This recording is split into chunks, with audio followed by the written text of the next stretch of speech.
So for our next discussion, we will going to tackle about three-moment equation. So kapag sinabi nating three-moment equation, it is usually applied and very convenient sa mga continuous beams natin.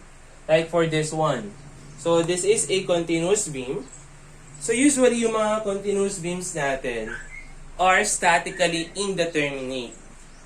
So for this, no, yung mga sinolve natin dati, na statically indeterminate, so magiging easy yung approach natin using three-moment equation. So three-moment equation was developed by the French engineer Clapeyron in 1857.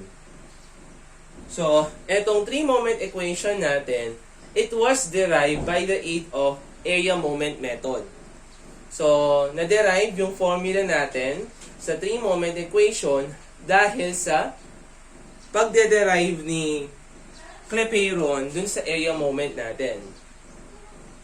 So, hindi na natin i-discuss yung formulation ng three-moment equation.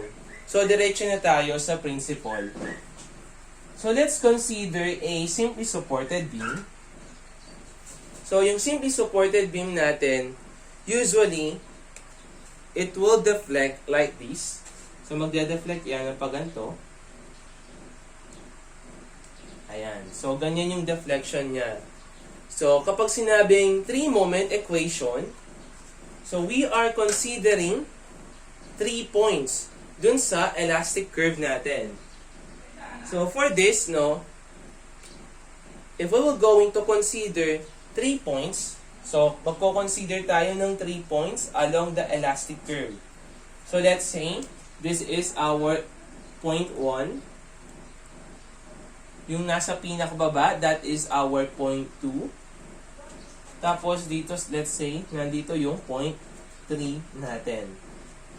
So, kung i-reflect natin yung tatlong point na yan dito sa beam natin, so let's say this is our A. Next naman, dito sa point 2 naman natin, that is our B. And sa point 3 naman, that is our point C. So using the three-moment equation, we can solve also yung mga deflections natin and the moments nung beam natin. So, we have this equation na pina-follow natin.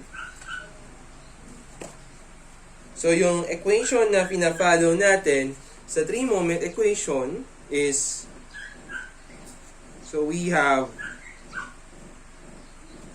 so MA L1 all over E1 I1 plus 2 MB multiplied by L1 all over E1 I1 plus L2 over E2 I2 plus yung moment at C multiplied by L2 over I2 E2 I2 plus 6A1 A bar 1 all over EI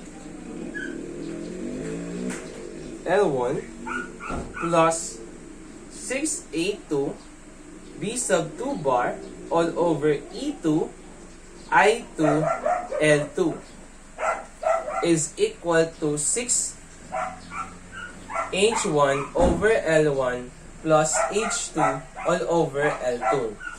So, ito yung general formula natin sa three-moment equation that was derived sa area moment method.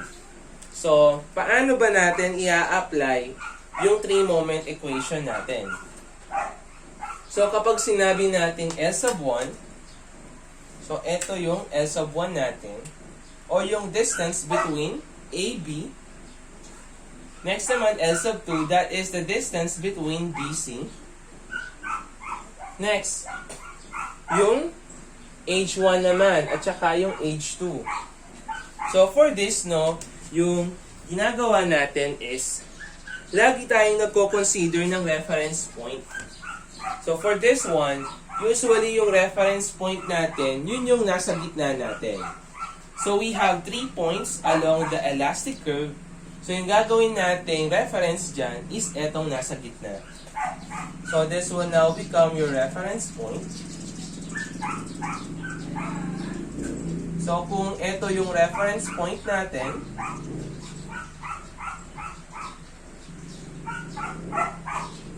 so yung value ng H1 natin, yun yung distance nung point 1 natin to the reference point. So ito nyan yung magsisilbing H1, value ng H1.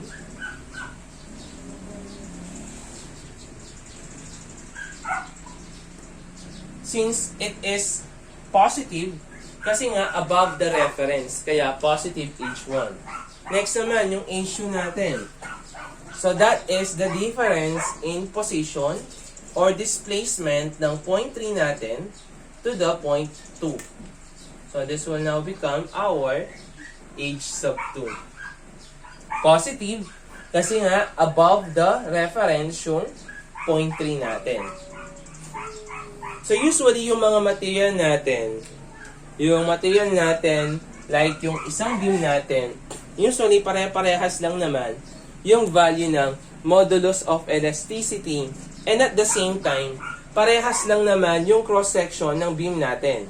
So that's why, minsan, di ba, parehas sila ng moment of inertia. So, if they have the same value of EI, so pwede nating ma-reduce yung equation natin. Kung pare-parehas yan ng material, yung AB natin parehas ng material ng BC natin, so pwede natin i-simplify yung formula natin. So if we will going to rewrite that, so we have MA L1 all over EI plus 2MB. So that will become L1 over EI plus L2 all over EI plus MC L2 all over EI plus 6A1 A1 bar all over EI L1 plus 6A2 B2 bar over EI L2 is equals to 6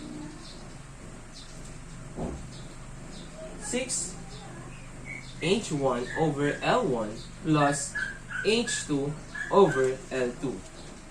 Since parehas lang naman yung modulus of elasticity natin, at the same time yung moment of inertia natin, so yung formula natin pwede siyang ma-reduce ng pagganyan.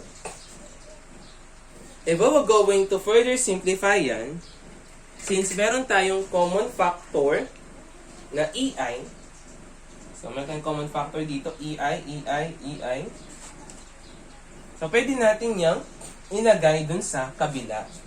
So to further simplify, meron tayong formula na MA L1 plus 2MB L1 plus L2 plus MC L2 plus 6A1 A1 bar all over L1 plus 6A2 B2 bar all over L2 is equal to 6EI H1 L1 plus H2 L2.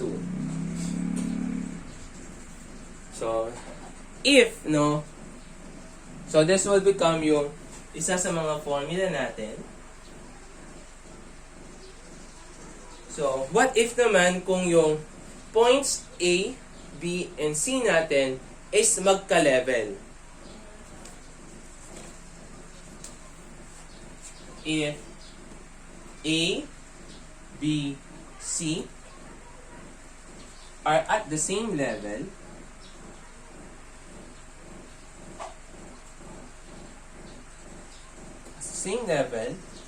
and EI is constant. So, paano naman yan? So, paano ba tayo nagkakaroon ng same level? Yung points A, B, and C natin. So, let's say we have a continuous beam. So, A, B, and C. So, usually, di ba, since yung deflection curve natin yan, since meron tayong support dyan, hindi magde-deflect yung mga points natin. So, in other words, no, yung mga points natin, they are on the same level. So, wala tayong value ng H1 and wala tayong value ng H2. So, mangyayari is 0 over L1, that is 0, plus 0 over L2, that is 0. So, 0 multiplied by 6EI, magiging 0 siya. So, yung formula natin, it will be reduced to MAL1 plus 2MB L1 plus L2 plus MCL2 plus 6A1 A1 bar all over L1 plus 6A2 B2 bar all over L2 is equal to 0. So, ito yung simplified form ng 3-moment equation natin. So, yung next na i-discuss naman natin is the 3-moment factor. So, meron tayong 3-moment factor dito. Ito yung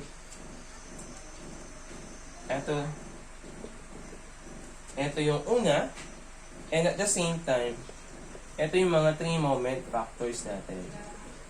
So, yung mga 3-moment factors natin na yan, so, for the first, no, nakukuha natin yan, meron tayong general formula for that, or you can memorize yung mga set of formulas that was derived.